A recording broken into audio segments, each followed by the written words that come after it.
አሰላሙ አለይኩም ወራህመቱላሂ ወበረካቱ። የረሱል ሰለላሁ ዐለይሂ ወሰለም የህይወት ታሪክ ክፍል 3። ይህ ሁኔታ ደማቸውን ያፈላው ቁረይሾችም ንብረትነቱ የቁሰይ ኢብን ኪላብ በሆነው ዳረል ነድዋ በተባለ ሰፊ አዳራሽ ውስጥ ለመወያየት ተሰባሰቡ። ስብሰባውም ተጀመረ። የስብሰባውም ርዕሰ ጉዳይ ሙሐመድና ተከታዮቹ መዲና ተሰባሰቡ በማለት የኛ የንግድ ሸቀጦች በመዲና ስለሚያልፍ በቁጥጥራቸው ያውሉናል፣ ስለዚህ ምን ማድረግ አለብን የሚል ነበረ። አንዳንዶቹ ሙሐመድ ከመካ አባረርን፣ ከሱ እንገላገል፣ ሌሎች ደግሞ እስኪ ወድ ድረስ አንረሳውም ተባባሉ። የተቀሩት ደግሞ አይ ሁሉም ጎሳዎች ጠንካራ ወጣቶችን በመመልመል ሁሉንም ሰይፍ እናስይዛቸውና በአንድ ላይ እንዲመጡት እናደርግ። የሙሐመድ ጎሳዎች ይህ ሁሉ ጎሳ መበቀል ስለማይችሉ የደሙን ካሳ ብቻ እንሰጠዋለን አሉና በዚህ ተስማሙ። የረሱል ሰለላሁ ዐለይሂ ወሰለም ባልደረባዎች የትውልድ ሀገራቸውን መካን ትተው በመውጣታቸው ከተማዋ እጅጉን ጭር ብላለች። የነብዩ መካን ትቶ መውጣት ያበሳጫቸው የቁረይሽ መሳፍንቶች ነብዩ ሰለላሁ ዐለይሂ ወሰለም በጦር ሊያስወጉ ከተለያዩ ጎሳዎች ያዘጋጇቸው ወጣቶችን በተጠንቀቅ ቆመዋል። ጅብሪል ለረሱላችን ሰለላሁ ዐለይሂ ወሰለም ዘንድ በመምጣት ዛሬውኑ መካን ለቅቀው እንዲወጡ አዘዛቸው። ሰዓቱ እኩለ ቀን ላይ ነው። ፀሐይዋም አይሏል። የመካ ሰዎች በዚያ ሰዓት የትም አይንቀሳቀሱም። ይህ ትዕዛዝ ለረሱል ሰለላሁ ዐለይሂ ወሰለም እንደመጣላቸውም ያለ ወትሯቸው ወደ አቡበክር ቤት ገሰገሱ። አቡበክርም ደነገጠ። ምክንያቱም በዚህ በጠራራ ፀሐይ በሰላም እንደማይመጡ ስለሚያውቅ ነው። በስስት አይኑን ማረፊያ እየተመለከታቸው ያ ረሱላህ በሰላም ነው በዚህ ሰዓት የመጡት አላቸው። እሳቸውም እቤት ውስጥ ያለውን ሰው ሁሉ አስወጣ አሉት። ሚስጥር ያወሩ። አቡበክርም አንተ አላህ መልእክተኛ፣ እቤቴ ውስጥ ማንም የለም ከቤተሰቦች ውጭ፣ የኔ ቤተሰቦች ደግሞ ያንተን ቤተሰብ ነው አላቸው።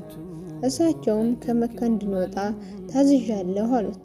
አቡበክርም ከእሳቸው እንደሚሄድ ሲያውቅ በደስታ አለቀሰ። ከዚያም ረሱል ሰለላሁ ዐለይሂ ወሰለም እቤታቸው ላይ አልይን አስተኝተው ምንም እንደማያገኘው ቃል ገቡለት። በኋላም ከቤታቸው ሲወጡ ወታደር ቤታቸውን ከቦት ተመለከቱ። ይህን ጊዜ ረሱል ሰለላሁ ዐለይሂ ወሰለም ከመሬት አፈር በመዝገን ከፊት ለፊት ከስተፊታቸውም ግርዶ በስተኋላቸውም ግርዶ አድርገን ሸፍናቸዋል። ስለዚህ እነሱ አያዩ የምትለውን አንቀጽ ቀርተው የያዙትን አፈር በወታደሮቹ ላይ በተኑባቸው። እሳቸውን በተበታተነው አፈር በሁሉም ወጣቶች አይን ገብቶ ሲጋርዳቸው ረሱል ሰለላሁ ዐለይሂ ወሰለም ትተዋቸው አለፉ። ወጣቱ ሁሉ ሰይፉን አዘጋጅቶ የረሱላችንን ሰለላሁ ዐለይሂ ወሰለም መውጣት እየተጠባበቁ ሌሊቱ ነጋ። ድንገት ዘው ብለው ሲገቡ በረሱል ሰለላሁ ዐለይሂ ወሰለም ቦታ አልይን ብሎ ተኝቷል። በጣሙን ተበሳጩ። ወዲያውኑ በመበታተንም ረሱል ሰለላሁ ዐለይሂ ወሰለም ወደ መዲና ወደሚወስደው መንገድ ገሰገሱ። ቁረይሾችም ለፍለጋ የመዲና መንገድ በሙሉ እንደሚያስዙት የተረዱት ነቢም ከባልደረባቸው ጋር በመካ ዙሪያ ወዳለው አንድ ዋሻ ውስጥ ለመከለል ሄዱ። ዋሻው በጣም ያስፈራል። በእባቦች በጊንጦችና በተለያዩ ተባዮችም ተሞልቷል። አቡበክር የዓይኑ ማረፊያ የሆኑትን ነቢይ በር ላይ እንዲቆሙ በማድረግ ወደ ዋሻው ዘልቆ ገባ። ዋሻው ውስጥ ሲገባ በዋሻው ስፍራም ቁጥር የሌላቸው እባቦች ቀዳዳ ተመለከተ። በልብሶቹ ቀዳዳዎችም ሙሉ ከሸፈነ በኋላ አንዲት የእባብ ቀዳዳ ስትቀር ረሱል ሰለላሁ ዐለይሂ ወሰለም ክፉ እንዳያገኛቸው አቡበክር በእጁ ሸፈኗት። ረሱል ሰለላሁ ዐለይሂ ወሰለም ግቡ አላቸው። ረሱልም ሰለላሁ ዐለይሂ ወሰለም ገብተው የድካም ስሜት ስለተሰማቸው በአቡበክር ታፋ ላይ እርሳቸውን በማሳረፍ ተኙ። አቡበክር ግን አሁንም እጁን በቀዳዳው ላይ እንደለጠፈ ነው ያለው። ረሱል ሰለላሁ ዐለይሂ ወሰለም እንቅልፍ ወሰዳቸው። ድካም ያዛለው ሰውነታቸውን አሳርፈው በመቆም እንቅልፍ ውስጥ ሳሉ ድንገት ፊታቸው ላይ ውሃ ነገር ጠብ ጠብ ይል ጀመር።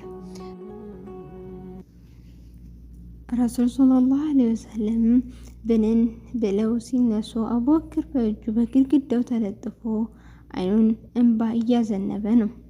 ረሱልም ምን ሆነሃል አንተ አቡበክር ሲሉት እርሶን እባብ እንዳያገኝብኝ ቀዳዳዎቹን ሁሉ ደፍኜ አንድ ቀዳዳ ስትቀር መድፈኛ ስላጣው በእጄ ሸፈንኳት። እርሶ ከተኙ በኋላም እባብ ከውስጥ መጥቶ ነደፈኝ። ህመሙን መቋቋም ሲያቅተኝ እርሶን ከምረብሽ እጄን ከዚያው ደፍኜ ማንባት ጀመርኩ አላቸው። ረሱልም የጓደኛቸውን እጅ በመያዝ ሩቅ አቀሩለት። በኋላ ትፍ ትፍ ሲሉለት እጁ እንደነበር ሆነ። የረሱል ሰለላሁ ዐለይሂ ወሰለም ማምለጥ እንደ እሳት ያንገበገባቸው ቁረይሾች የመካ በረሃን ሙሉ በሙሉ አፈላልገው ካጡ በኋላ ተስፋ ቆርጠው ከተማ ላይ ተሰባሰቡ። በመጨረሻም ህዝቡ በካዕባ ዙሪያ በመጥራት ሙሐመድን ገድሎ ሆነ በህይወት ያመጣ ሰው 100 ግመል ሽልማት አለው ብሎ አስተላለፉ። ህዝቡም በፈረስ መካን ትቶ ሙሐመድን ፍለጋ ወደ በረሃ ዘመተ። የቁረይሾች ፍለጋ እስካሁን ያበቃል ብለው የገመቱት ረሱል ሰለላሁ ዐለይሂ ወሰለም እና ባልደረባቸውን ይዘው ከዋሻ በመውጣት በረሃውን እያቆራረጡ ጉዞ ወደ መዲና ጀመሩ። ድባቡ ያስፈራል። አቡበክር አንድ ጠላት ረሱልን እንዳያገኝበት ሰግቶ አንዴ ወደ ኋላ አንዴ ወደ ጎን እየተመለከተ ነው የሚጓዘው። እጅጉን ፍርሃት አድሮበታል። ለረሱላህ እሳቸው ግን ቁርአን በመቅራት በዚያ ድምጻቸው የበረሃውን ድባብ ቀይረውት ፍጹም በተረጋጋ ስሜት ውስጥ ሆነው እየተጓዙ ነው። አቡበክር አሁንም ምንም አይነት መረጋጋት አይታይበትም። አንገቱን እያዟዟረ ዙሪያውን መቃኘት ተያይዟል። ድንገት ወደ ኋላ ሲመለከት የመንገዱን አሸዋ በእግሩ የሚያበን ፈረሰኛ ተመለከተ። በፍርሃት ራሱን መቆጣጠር አቃተው። ረሱል ሰለላሁ ዐለይሂ ወሰለምም ለመበቀል የሚመጡ ቁረይሾች መሆናቸውንም ገብቶታል። ፈረሰኛው እየተቃረበ ሲመጣ ሱራቃ የተባለ ሰው መሆኑን አወቁ። ሱራቃ እነሱን ሲመለከታቸው የአመቱ ግመል ትዝ ብሎት ፈረሱን ሲሸመጥጥ የፈረሱ እግር መሬቷ ያዘችው። ድጋሜ እንደመመለስ ብሎ ሊጋልብ ሲል ዳግም መሬት ያዘችው። ያን ጊዜ ይህ ፈረሰኛ ረሱልን ሰለላሁ ዐለይሂ ወሰለም የሚጠብቅ ኃያል ጌታ እንዳለ በመረዳት እሳቸው ዘንድ በመሄድ ስንቅ ልስጣችሁ አላቸው። እሳቸውም እኛ ስንቅ አንፈልግም፣ ግን ስለኛ ለማንም ወሬ ደብቀህ ወደ መካ ተመለስ ብለውት ቃል ኪዳንም ገብተውለት ሸኙት። የረሱል ሰለላሁ ዐለይሂ ወሰለም ከመካ መንቀሳቀስ ያወቁት የመዲና ነዋሪዋን ቀን በቀን የመዲና ከተማ መግቢያ ላይ ፀሐይ እስኪለበልባቸው ድረስ ያንተ ተናፋቂ ነቢይ ሲጠባበቁት ይውሉና ሲመሽ ቤት ይመለሳሉ። በወርሃ ረቢዓ አልአወል በ12ኛው ቀን በመዲና ሰዎች እንደወትሮዋቸው በናፍቆት እያንገበገባቸው ነቢይ ሲጠባበቁ ብለው ፀሐይዋን መቋቋም ሲያቅታቸው ወደ የቤታቸው ተበታተኑ። በዚህ ሁኔታ ነበር እንዲህ አንድ ይሁዳዊ የተምር ዛፍ ላይ ሳለ ከርቀት ረሱልን በመመልከት የመዲና ሰዎች ሆይ የምትጠብቁት ነቢይ ያውላችሁ ብሎ ሲጣራ የከተማው ሕዝብ ተገልብጦ ወጣ። በጥቂት ጊዜ በሳቸው ናፍቆት የተጠመደው የመዲና ሕዝብ የረሱልን አይን ሊያዩ ግር ብሎ ወጣ። ልክ ረሱል ከተማዋ ሲረግጡ የከተማዋ ሴቶች ጠልዓል በድሩ علينا من ثنيات الوداع وجب الشكر علينا ما دعا لله دعوى أيها المبعوث فينا جئت بالأمر مطاعا جئت شرف المدينة مرحبا يا خير الوداع እያሉ የተቀበሏቸው። ከተማዋ እጅጉን ተናወጣለች። ሁሉንም በማያውቁት አይነት የደስታ ስሜት ውስጥ ተውጧል። ያንን እንቁ ነቢይ ለማየት ይተራመሳል። ህፃናት ልጆች በዚያ ጊዜ ግፊያ እና በዚያ ትርምስ ውስጥ ረሱል ሰለላሁ ዐለይሂ ወሰለም ካሉበት ግመል ስር እየተከተሉ አንቱ የአላህ ነቢይ፣ አንቱ ሙሐመድ እያሉ ይጠራሉ። ረሱል ጉዟቸውን ቀጥለዋል። ሁሉም ሰው ያ ረሱላህ እኔ ቤት ይግቡ፣ የኔ ቤት ይሻለዎታል እያለ ይጮሃል። በሰዎች ደጅ ባለፉ ቁጥር የቤቱ ሰው የግመሏን ልጓም እየያዘ ያ ረሱላህ እኔ ቤት ይግቡ እያለ ማለፍ ከለከሏቸው። ትላንት ጣኢፍ ላይ ያ ሁሉ እንግልት የደረሰባቸው ነቢይ፣ መካ ላይ ያ ሁሉ ስቃይ ያስተናገዱት ነቢይ፣ ዛሬ ግን ቀኑ ተቀይሯል። በመጨረሻም ረሱል ሰለላሁ ዐለይሂ ወሰለም ግመሏን ለቀቋት። ወደ የታዘዘችበት ነው የምትሄደው አሉ። ከዚያም ረሱል ሰለላሁ ዐለይሂ ወሰለም የጫነችው ግመል አቡ አዩብ አልአንሷሪ ደጅ ላይ ስትቆም አቡ አዩብ የረሱልን እቃ ይዞ ቤት አስገባቸው። የመዲና ህዝቦች ለብዙ መቶ ዓመታቶች ያህል በእርስ ጦርነት ካሳለፋቸው በኋላ ሀገራቸው በገባው ክቡር ነቢይ ምክንያት በአንድ ቀን ሰላምና ፍቅር ሰፈነ። ከተማ ፍጹም ሰላማዊና በኢማን የተሞላች ሆነች። የሙስሊሞች የጋራ መስገጃ መስጂድም ወዲያው አስገነቡ። ያኔ መስጂድ ሲገነቡ ነቢያችን ሰለላሁ ዐለይሂ ወሰለም ድንጋይ እየተሸከሙ ያቀርቡ ነበር። ከዚያም ረሱል ሰለላሁ ዐለይሂ ወሰለም በሙሃጅሮች ስደተኞችና በአንሷሮች የመዲና ሰዎች መካከል ወንድማማዊ ትስስር አደረጉ። የመዲና ሰዎች በቃል ለመግለጽ ከሚቻለው በላይ ደግና ሩህሩህ ናቸው። ረሱል ሰለላሁ ዐለይሂ ወሰለም በወንድምነት ካስተሳሰሯቸው ሰዎች ጋር ንብረታቸውን እኩል እስከ መከፋፈል ጀመሩ። ምንም እንኳን በመዲና ያሉ አይሁዳውያን በረሱል ሰለላሁ ዐለይሂ ወሰለም መግባት ቢናደዱ ምንም ማድረግ ባለመቻላቸው መዲና ፍጹም ሰላማዊ ከተማ ሆናለች። ከዚያም ረሱል ሰለላሁ ዐለይሂ ወሰለም ስድስት ጊዜያዊ ህጎችን አጸደቁ። አንደኛ፣ ሙሃጅሮችና አንሷሮች አንድ አካል ናቸው። ጠላቶቻቸው ላይ አንድ እጅ እርስ በእርስ ይተባበራሉ። ሁለት፣ ደሞቻቸው እየተጠበቀ ነው። ሙእሚን አይገድልም፣ ለካፊር አግዞም ሙስሊምን አይገድልም። ሶስተኛ፣ አይሁዳውያን የሃይማኖት ነፃነታቸው የተጠበቀ ሲሆን ኢስላምን እንዲሆኑ አይገደዱም። አራተኛ፣ መቀመጫቸውን መዲና ላይ ያደረጉ አይሁዳውያን ከሙስሊሞች ጋር መተባበር ሀገሪቱን ከወራሪ አካል መከላከል ግዴታቸው ሲሆን ከኢስላም ጠላቶች ጋር ትብብር ማድረግ በጥብቅ የተከለከለ ነው። አምስት፣ ሁሉም በደለኛ፣ አመፀኛ፣ ቸልተኛና እዚህ ህግጋት በሚጻረር ሰው በሱ እርግማንና ቁጣ ይወርድበታል፣ ሙስሊሞችም ይዋጉታል። ስድስት፣ ማንኛውም ጉዳይ አለመስማማት ቢፈጠር ፍርዱ ወደ ቁርአንና ወደ ሱና ተመላሽ ይሆናል።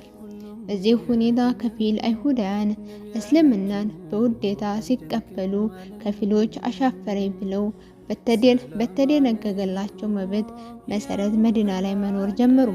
አይሁዳውያን ከሀገርም ውስጥ ሆነ ከሀገሮች በድብቅ በመንቀሳቀስ መዲናን ሰላም ለማድረፍረስ እጅጉን ቢጣጣሩም በነቢያዊ ስርዓትና የአመራር ብስለት መዲና ሰላሟን አስጠብቃ ኢስላምን በማሰራጨት የሙስሊሞች ማዕከል ሆነች።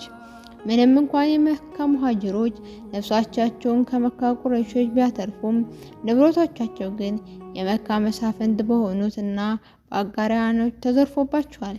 ሙስሊሞች ይህ ለማካካስ ከሻም ሀገር መዲና በኩል የሚመጡ የመካ ቁረይሾች ሸቀጣሸቀጥ ለመውሰድ ስምምነት ላይ ደረሱ።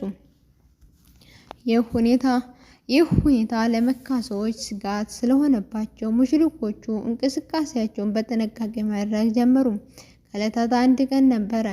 አቡ ሱፊያን ከሻም ወደ መካ በርካታ ሸቀጦች ይዞ በመጓዝ ላይ ሳለ ወሬውን ሙስሊሞች ይሰሙና ንብረቱን ሊያስጥሉት በመስማማት 314 ሙስሊሞች ወደ መንገዱ ጉዞ ጀመሩ። አቡ ሱፊያን ይህ ወሬ ሲሰማ እጅጉን ደነገጠ። ያን ሁሉ ንብረት እንዲያወስዱበት ዘዴ መዘየድ ጀመረ። ምንም የሚያደርገው ሲጠፋበት መንገድ በመቀየር ጉዞውን ቀጥሎ ለመካ ሰዎች የድረሱልኝ ጥሪ ላከ። አቡ ሱፊያን የእርዳታ ጥሪ በቁረይሾች ጆሮ እንደደረሰም በሁለት ምክንያታዊ ወኔ ደማቸው ፈልቶ ሙስሊሞችን ለመዋጋት በእልህ ተነሱ። አንድ ንብረቶቻቸው እንዳይዘረፍ፣ ሁለት ንዴት ሙሐመድን እኛን ይደፍረናል በማለት። ቁረይሾች በዚህ ሁኔታ ለጦርነት ዝግጅታቸውን አጠናቀው መካን ትተው ሊወጡ ሲሉ መንገድ ቀይሬ ሸቀጦቹ አትርፌ እየመጣሁ ነው የሚል የአቡ ሱፊያን መልእክት መጥቶ አበሰራቸው። አሁን ህዝቡ ወኔ በቅጽበት ተነፈሰ። ንብረቶቻቸው ካልተነኩ ከሙሐመድ ጋር ምንም አንዋጋም በማለት ጦርነቱን ሲሰርዙ የጃህልያና የድንቁርና አስተሳሰብ ጭንቅላቱን በማዕከል አድርጎ የያዘው አቡ ጃህል ሰው ለጦርነት ከተነሳ በኋላ መመለስ በሌላ የአረብ ነገዶች ጆሮ ከገባ ውርደታችንን መሸከም አንችልም በሚል ሰውን ገፋፍቶ ኸምር ዘፋኝ ሴት ሰብስቦ ለመዋጋት ወደ በድር ተጓዙ። አሁን ሁለቱም የጦር ቡድኖች ከተራራው ታች ባለው ሜዳ ላይ ተሰልፈዋል። ከርቀት ይታያሉ። የሙስሊሞች ቁጥር ከቁረይሽ አጋራኑ ጋር ሲነጻጸር እጅጉን ያስደነግጣል። ምንም እንኳን የሰሃቦች ቁጥራቸው ማነስ ለጦርነት የሚጋብዝ ባይሆንም በኢማን የተሞላለባቸው በወኔ ቆመዋል። ረሱል ሰለላሁ ዐለይሂ ወሰለም እየተዟዟሩ ያበረታታቸው ጀመር። በዚህ መካከል ነበር ከሙሃጅሮች ሚቅዳድ ኢብን አምር የተባለ ለረሱል ሰለላሁ ዐለይሂ ወሰለም ያ ረሱላህ የታዘዝከውን ሁሉ ፈጽም፣ እኛ ካንተ ጋር ነን ያለው። ይህ ጊዜ ከዚያው የአንሳር ክቡር የሆነው ሰዒድ ኢብን ሙዓዝ ያ ረሱላህ እኛ በርሱ አምነናል፣ ይዛችሁ በመጣችሁትም እውነት ነው ብለን አስዲቀናል። በዚያ ዙሪያ ልንታዘዘዎትም እና ልናምጽዎት ቃል ኪዳን ገብተንለታል። ስለዚህ ያሻዋትን ነገር ይዘዙ እንፈጽማለን። ወላሂ ባህር ውስጥ ግቡ ብትሉን እንኳን ለመግባት ዝግጁ ነን ብለው ታሪካዊ ንግግራቸውን ለረሱል ሰለላሁ ዐለይሂ ወሰለም አሰሟቸው።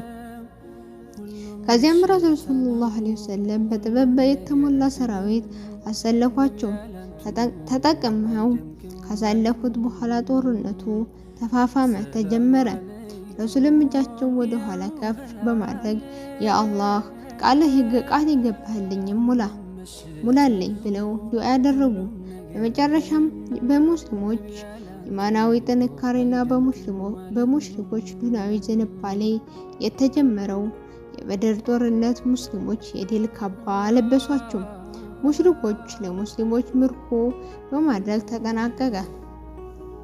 በዚህ ሁኔታ ላይ አንድም ቀን እረፍት ያላገኙት ነቢይ ከሀገር ውስጥ ሙናፊቆችና ከሀገር ውጭ ደግሞ ሙሽሪኮች በመጋፈጥ መዲና ላይ ለ6 ዓመታት በማሳለፍ በርካታ የአረብ ነገዶች ወደ ዲነል ኢስላም ካስገቡ በኋላ በወርሃ ዚል ሂጃ ረሱል ሰለላሁ ዐለይሂ ወሰለም ተከታዮቻቸውን ይዘው በሰላም ለሐጅ ከመዲና ወደ መካ ጉዞ ጀመሩ። ይህ ወሬ የሰሙ የቁረይሽ ጎሳዎች የምን ንቀት ነው በሚል ቁጣቸው ገነፈለ። ሙሐመድም ሆነ ተከታዮቹ መካን ምድር አይረግጧትም ብለው ቁረይሾችም ከነ ወታደሮቻቸው ወጡ። ምንም አይነት ጦርነት ያልፈለጉና ያልተጠበቁት የሙስሊሞች ሰራዊት በተረጋጋ መንፈስ ጉዟቸውን ቀጥለው በዚህ ሁኔታ በመጓዝ ላይ ሳሉ ከመካ አቅራቢያ ሁደይቢያ የተባለ ቦታ ላይ ሲደርሱ የረሱል ሰለላሁ ዐለይሂ ወሰለም ፈረስ መሄድ እምቢኝ አለች። ያን ጊዜ ረሱል ሰለላሁ ዐለይሂ ወሰለም የአላህ ትእዛዝ መሆኑን ተረዱ። እዚያው ቦታ ላይ ረሱል ሰለላሁ ዐለይሂ ወሰለም ትንሽ ቆይተው ወደ መካ የሚወስደውን መንገድ ዳግም ተያያዙ። ይህ ሁኔታ እጅጉን ያስደነገጣቸው ቁረይሾች በፍርሃት ተውጠው ረሱል ሰለላሁ ዐለይሂ ወሰለም ዘንድ መልእክተኞችን መላክ ጀመሩ። በመጨረሻም ሱሀይል የተባለ ሰው ከሙሽሪኮች በኩል ለመደራደር ረሱል ሰለላሁ ዐለይሂ ወሰለም ዘንድ በመምጣት ይህን ዓመት ትተው እንዲመለሱና ቀጣይ ዓመት እንዲመጡ ተስማሙ። በስምምነት ጊዜ የኩዛ ጎሳዎች የሙስሊሞች ጥላ ከለላ ስር ሲገቡ፣ የበኑ በክር ጎሳዎች ደግሞ በሙሽሪኮች ጥላ ከለላ ውስጥ ገብተው ማንም ላይበድል በመስማማት ተለያዩ። ይሁን እንጂ ይህ ስምምነት የሰሃቦችን ልብ እጅጉን ሰበረ። ቢሆንም ረሱል ሰለላሁ ዐለይሂ ወሰለም ፍላጎት በመሆን ሁሉም ስሜት ለመደበቅ እየተጣጣሩ ነው።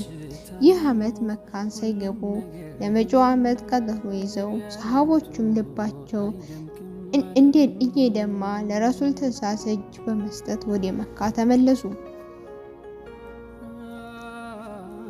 ይሁን እንጂ በሙሽሪኮች ጥላ ስር ያሉት በኑ ክሮች በሙስሊሞች ጥላ ስር ያሉት ኩዛዎች ሲዋጓቸው ቁረይሾች ቃል ኪዳኑን በማፍረስ በጥላቸው ስር ላሉት በማገዝ የኩዛዎች ሙስሊሞች ተዋጓቸው።